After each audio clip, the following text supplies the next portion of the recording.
Handheld consoles used to get Sonic games that were tailor-made specifically for them. For example, the GBA had the Sonic Advance series, the DS got the Sonic Rush series, and the Game Gear got stuff. The 3DS though, that just got watered down ports of console Sonic games. Or did it? Sonic Boom Shattered Crystal is pretty much unrelated to the infamous console version of Boom. I'm really glad that this game had a demo on the eShop though, because the Boom name has such a terrible reputation that I completely blanked the existence of this game. Until one day I happened to be downloading a bunch of demos and I noticed this game just sitting there, and I thought, why not, I'll just stick that in as well, download it and have a look at the game to see what it's like. While most of the Sonic handheld games were made by DIMS, this was made by Sanzaru Games, or however it's pronounced, which is a name you might actually recognize if you're into platformers, as they also did the PS2 port of the Secret Agent Clank game, the fourth Sly Cooper game, and the Spyro Reignited trilogy, which I think is quite an interesting selection of games. Sadly, they were bought by Facebook in 2020 to do VR stuff, so they probably won't be doing anything more that's interesting to me at least. After you start playing the game, it dumps you into an area of the world map that I really like. It has relaxing music and some scenic locations that you'll likely recognize from the show, and it just overall has a really pleasant vibe, which is good as you have to return there periodically to get upgrades as you unlock them by collecting items throughout the levels. I'm fine with backtracking here every now and then because it doesn't take long to do and it's just a really nice feeling place to be in. I think it would actually be a waste if you didn't come back here every so often and only saw it while you were doing the first few levels. After you get into a level and start playing, you'll quickly realize that this is not a traditional Sonic game.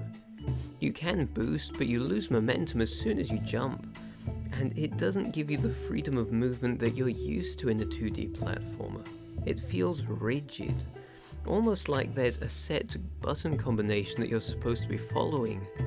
Jump here, swing there, dash here. It's almost like playing a rhythm game. And I love a good rhythm game.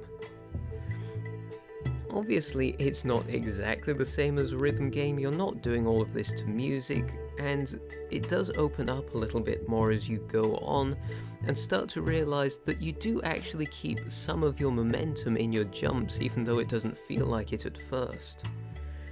But when you get into a good flow during these levels, I start to get a sensation that's similar to when I'm doing well in a rhythm game. And while that's not what I was expecting out of a Sonic game, I actually really enjoy it. What made it possible for me to get used to the feel of the game so quickly is how the first level was designed.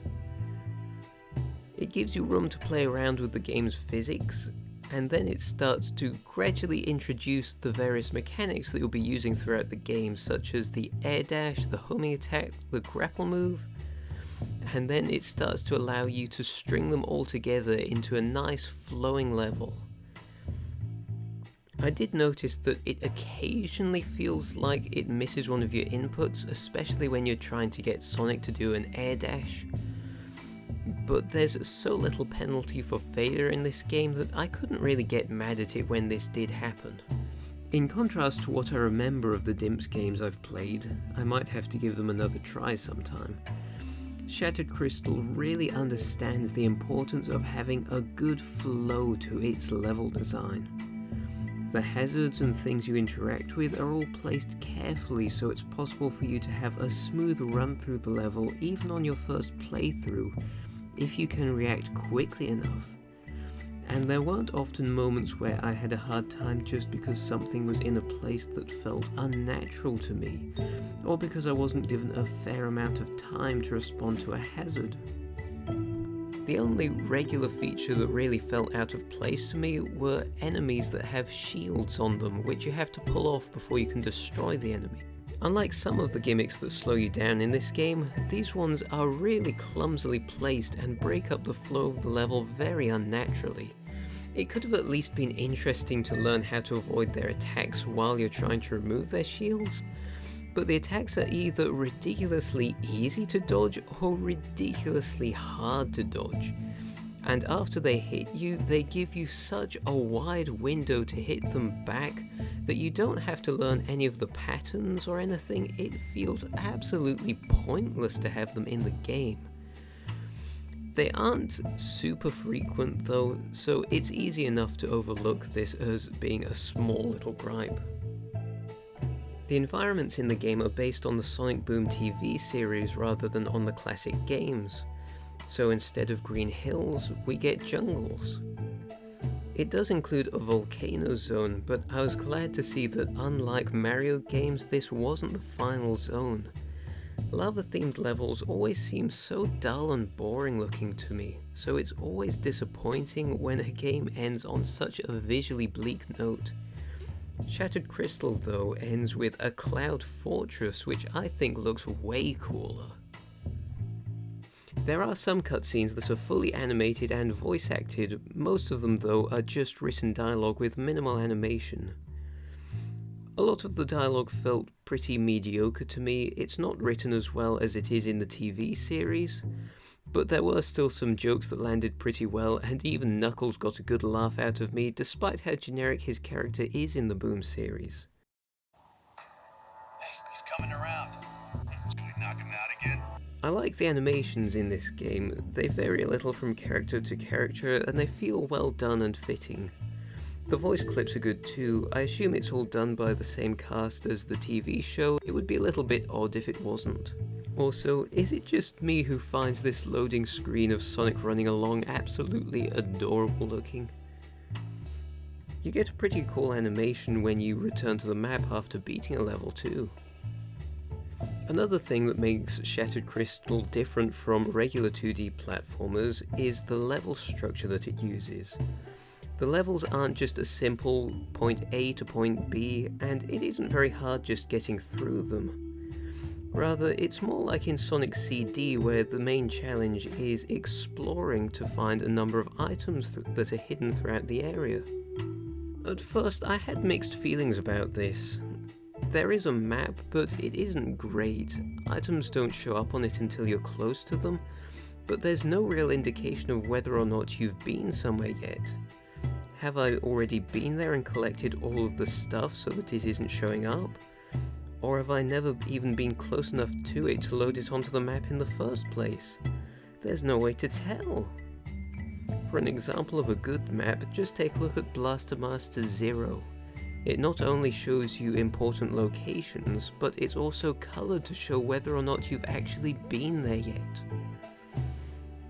Because of this, I did find it could get frustrating if I was down to one or two last items I needed to get, and I just ended up going in circles looking in the same places over and over. The thing is though, I loved exploring in Sonic CD, and I love exploring in this game too. The more I got used to the kind of layouts that these levels used, the fewer frustrating moments that I had. And even when the game did frustrate me a bit, that just made it all the sweeter when I did finally find that one last item I was looking for. This is where the game's challenge really comes from, so in a way I'm actually kind of glad that the map sucks. Sonic has a great moveset for exploration. His air dash not only lets you blast through a particular type of block and get to higher areas, but it also gives you a chance to save yourself if you miss a platform. And when I'm trying to speed through a level that I'm unfamiliar with, it is inevitable for me to miss a few jumps here and there. The air dash though lets you recover very quickly and get straight back into the flow of the level. And while that might not work in every kind of platformer, in something like this which is so focused on exploration, I feel it does fit really nicely. especially as the levels in this game can be long. I found it easy to make half an hour vanish while I was exploring these levels for the first time. Let me repeat that. This is a 2D Sonic game where you can spend half an hour in a single level willingly. I had great fun exploring these, and while it would drag a little if it ended up going over the 30-minute mark, up to that point I didn't even notice I was playing for that long. Part of what keeps it fun for me is that I enjoy switching from one character to another as I encounter the gimmicks their moves are needed for. Tails can float in air drafts, which often fit in nicely with the flow of the level. Styx can use her boomerang to hit switches and take out obnoxiously placed enemies. And Knuckles can dig, which is probably my least favourite ability. You steer him through the ground and sometimes dodge some stuff. It does require a bit of concentration because you're on a very tight timer while you're in the ground, but I find it too simple to be satisfying. At least he does get a fairly powerful attack though, which does make him feel like the team's muscle character, as it should do. The special moves can be a bit finicky to pull off at times. Sonic's air dash doesn't always want to go where you're aiming it, and it also really confuses me having it map to the X button instead of the shoulder like it was in Rush. And as mentioned, Knuckles' digging sections often have very tight timers. Tails and Styx gimmicks can occasionally require you to have a strangely high level of precision. They're not exactly janky, but they just require you to be more precise than you'd expect to need to be with them. With Tails, you have to be quite careful sometimes with keeping up his momentum while you're in the air drafts. And with Styx Boomerang, sometimes you have to guide it through very narrow passageways without hitting any of the walls. Having said that, they're not hard enough to be really frustrating, and I do prefer having them like this than having them just be mindless like they easily could have been. Tails also gets a submarine section in each level. Is that a nod to Tails' Adventure, maybe? They're a little bit bare bones, but they are reasonably engaging and usually very short.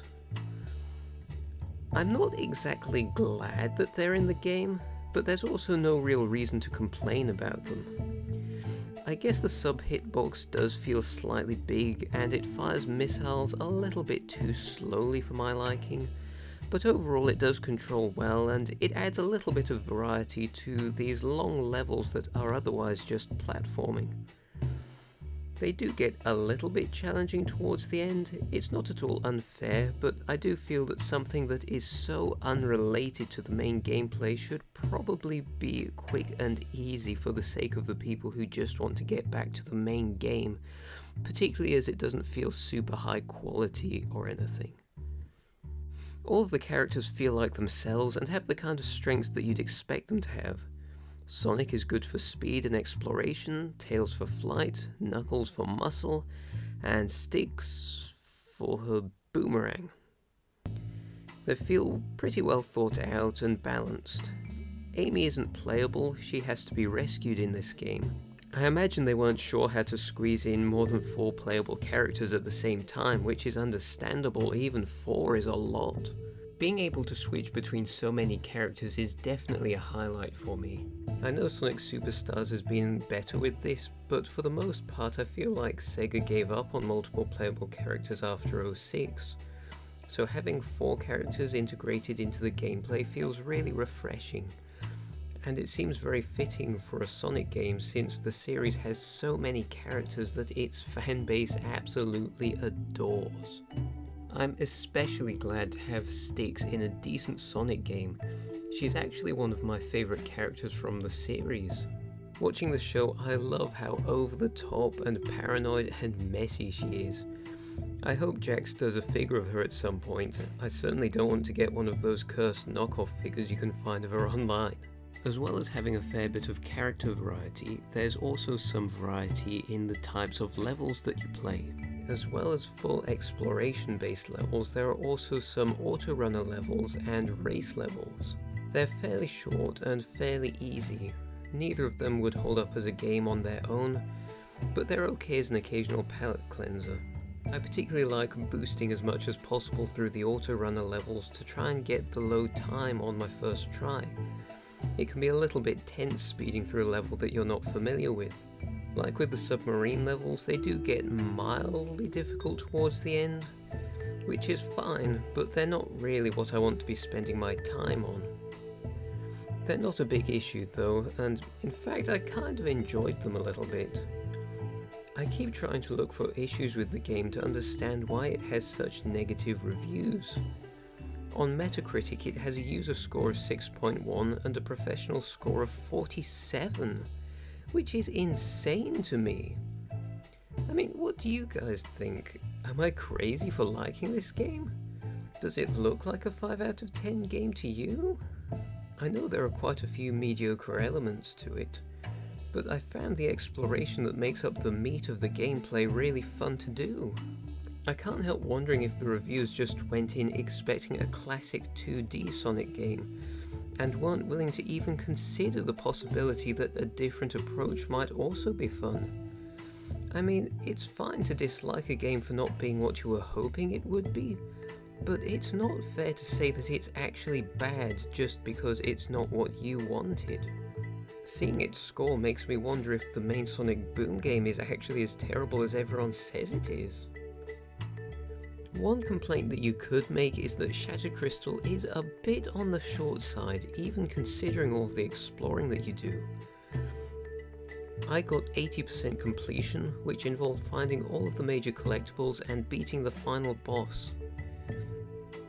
As you collect the pieces of the titular crystal and deliver them to Styx, you get to see it as it comes together on the loading screen, which I think is neat. I don't think the story actually addresses why you're repairing the crystal, but whatever, I guess. As a reward for getting all of the main collectibles, you get access to Amy's house, which isn't anything too special, but it's nice that the game at least recognizes you went out of your way to get everything.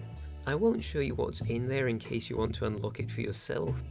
I imagine the rest of the completion percentage comes from getting the tokens that you can use to collect toys, which are just 3D models that you can look at. I don't think you can even spin them manually, although I didn't try for very long.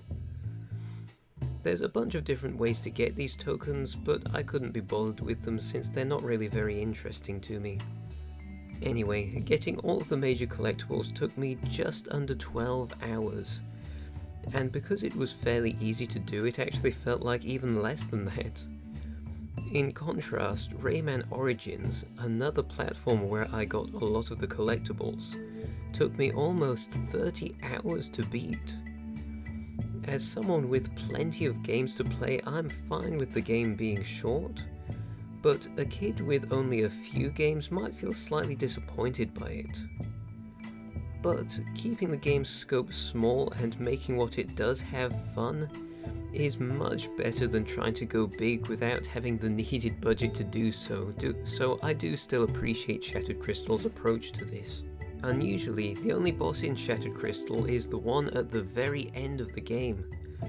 I feel like they could have done some great battles if they'd used the characters' movesets carefully, but if they had to choose between either doing no bosses or having rushed, poorly made bosses, then I definitely prefer not having them at all. Most of the platformers that I've played have had pretty uninteresting boss designs. Sometimes they're nothing more than just an annoyance that briefly gets in your way of enjoying more of the game's proper content. And speaking of poorly designed bosses, the final boss of this game was painfully underwhelming. There was very little to it. It wasn't frustrating to beat or anything, but it was very simple and very boring. It would have been better, I think, if they'd done just a fairly standard race level, but made it a bit harder than usual to beat.